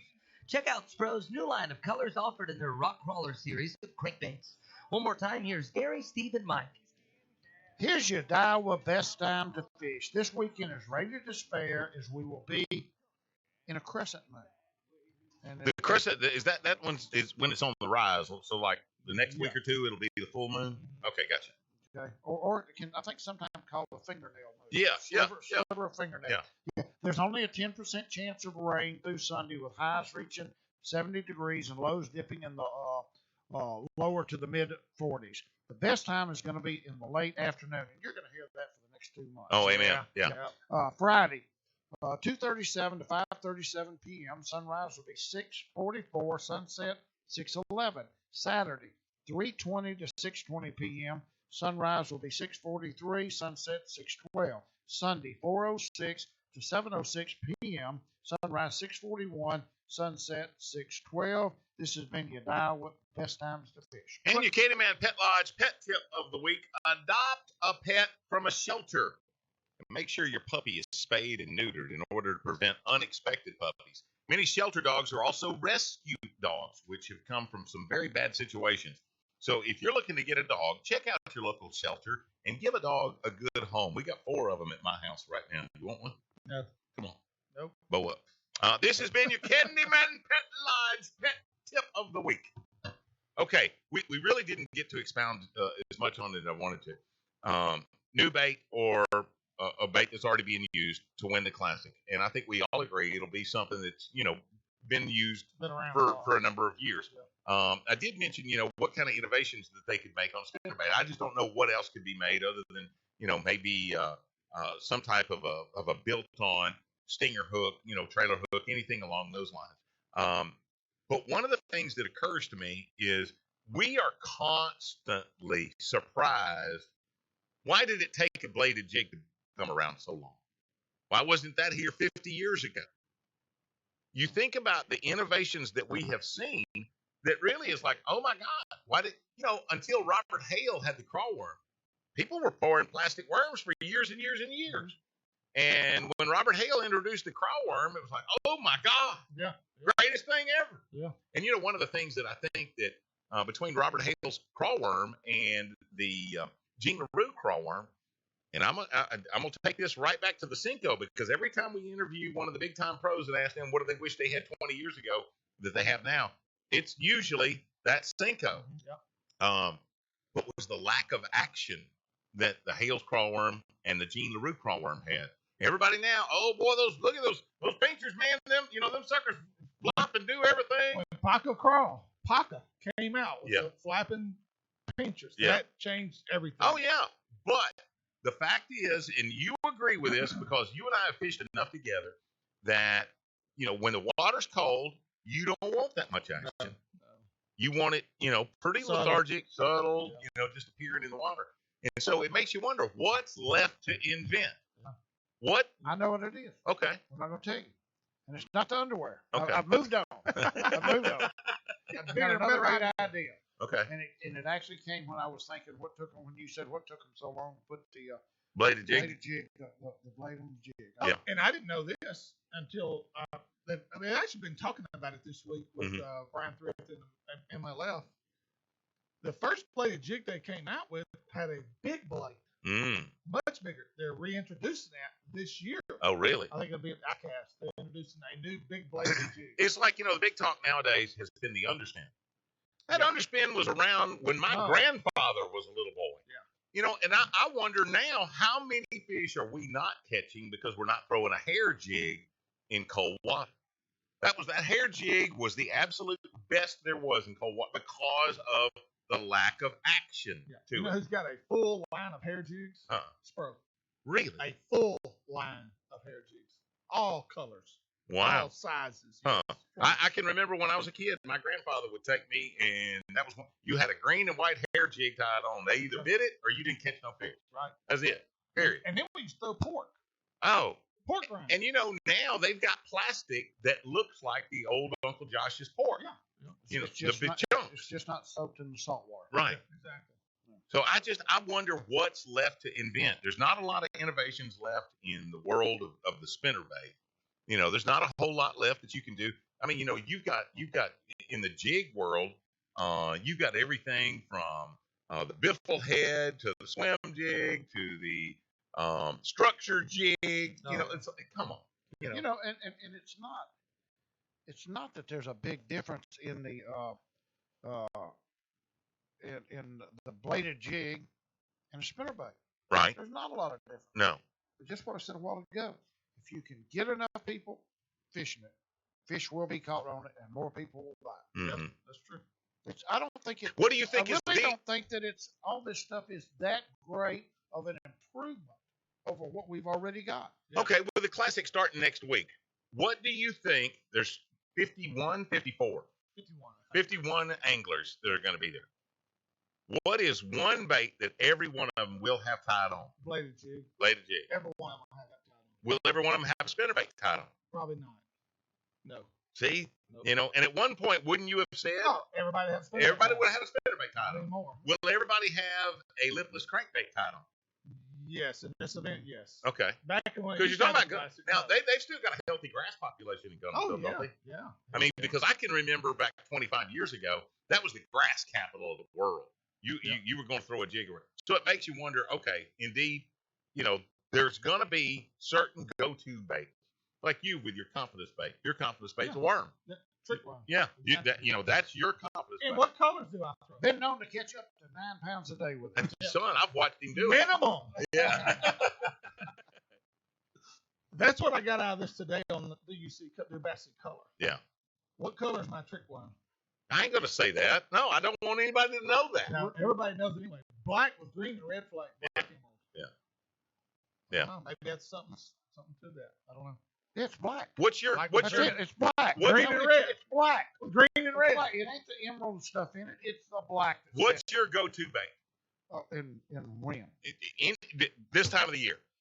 Your confidence bait. The one you're going to throw first. Something that looks like a beaver, or it's going to be a tube. Okay. Or a jig. Or a jig. Or a jig. Now see, because I guarantee you, in this time of the year, what temperature is water right now? 50. Yeah, yesterday at Toledo Bend, it was 54 degrees. 56 was the warmest water I've found. Pete told me that he was on Caddo Monday. He said he found 54-degree water Monday on Caddo. Now, I'm going to tell you this. If I was Jacob Wheeler this morning, what would have been the first thing I threw with a water temperature 50 degrees or greater? Well, now where they were at, If it's 71. No. If I was Jacob Wheeler and I had water 50 degrees or warmer, what's the first bait Jacob Wheeler's going to throw? I'm trying to make a point here. Probably bladed jig. Buzz bait. Would you have ever dreamed that you could go to Caddo Lake tomorrow, throw a buzz bait, and catch a fish? Sure. But I'm not going to do it. But you're not going to do it. I'm not going to do it. But I've seen it. I've had seen people do it, and I'm just not. And Jacob Wheeler says if you're the first guy to catch him on the buzz bait, you'll wreck him. Because they ain't seen it. They ain't seen it. Yeah. Been a year. That's probably true. He says you will wreck them. Yeah. But that's that, and he says 50 degrees or warmer. See, for me, I would be thinking 70 degrees or warmer, at least 60. Yeah. Oh, I thought 60 at least. Yeah. No, 50 degrees or warmer, that's the mark. I wonder, does that apply more for northern? No, fish than it no, does dude. southern market? I saw him do it on Chickamauga. Just things that we don't think about. Well, They don't rule anything out, and that was what Matt that's Herron. why they're where they're at. That's what Matt Herron was trying to say. Yeah. Practice is overrated. Yeah. You got to get there and forget everything you thought you ever knew. Right. And you've got to treat today like a brand new day. I have said over and over and over again. I can tell people how to be great fishermen. That's me. I Hey, do don't it. you sell yourself I short. can You tell and I have people been how in to the be boat. Every tournament day, the biggest mistake people make in tournaments is getting locked into what they did in practice. Mm-hmm. Every day in the tournament, every hour in the tournament ought to be like your first day on the lake practice. Yeah. That open mind. And one willing to change. One of the things that I used to do, because I grew up on Caddo, I used to fish there. One of the things that I used to do that I don't do anymore, I would go fish an area of the lake that I have not fished in years. Go to a spot that maybe you hadn't been there in 20 years, and go fish that just to see. Is there anything different? Because I'm going to tell you, Old folks playground. we were talking about the Black Forest on Sam Rayburn. Yeah. And I can tell you, 20 years ago, everybody and their brother fished the Black Forest on Sam Rayburn. And you say now there ain't never a boat there. I ain't see a boat out there. But if you got locked in to going to the same place all the time, that'd be for me. Last tournament I fished on Rayburn was right there. Yeah. In the Black. That's where I'm headed. That's where you're headed. And so one of the things that we got to do is we got to kick that stuff to the side and go, okay, let me throw a buzz bait. Yeah. Let me throw something that I haven't thrown before. Yeah. I tell you who else has encouraged me to throw something different, especially at Rayburn, is Cole Garrett. Oh, top water. certainly. Cole's told me, Grant, throw that frog. Don't Yeah. be afraid to throw the frog in 50-degree water. Yeah. He swears he can catch fish on it. Well, just something to think about. Cole is a pretty good fisherman. Take us home, Brother Graff. All right, real quick, I'm going to give you an update, though, on the score tracker. MLF, Randall Tharp is taking the lead with 32.06. There's 2 hours left in this event, so if you want to watch it, go to MLF and click on MLF now. Got a short word to leave you with. Today, we leave you with this. Give a man a fish, you feed him for a day. Teach a man to fish, you feed him for a lifetime. For Gary McCoy, Mike Eccles, Jay Watley, yours truly, Steve Graff. Thank you for listening. Tune in Saturday morning at 6 right here on 1130 The Tiger for more hooking up and tracking down. Don't know where they come from, but they sure do come. I would be coming from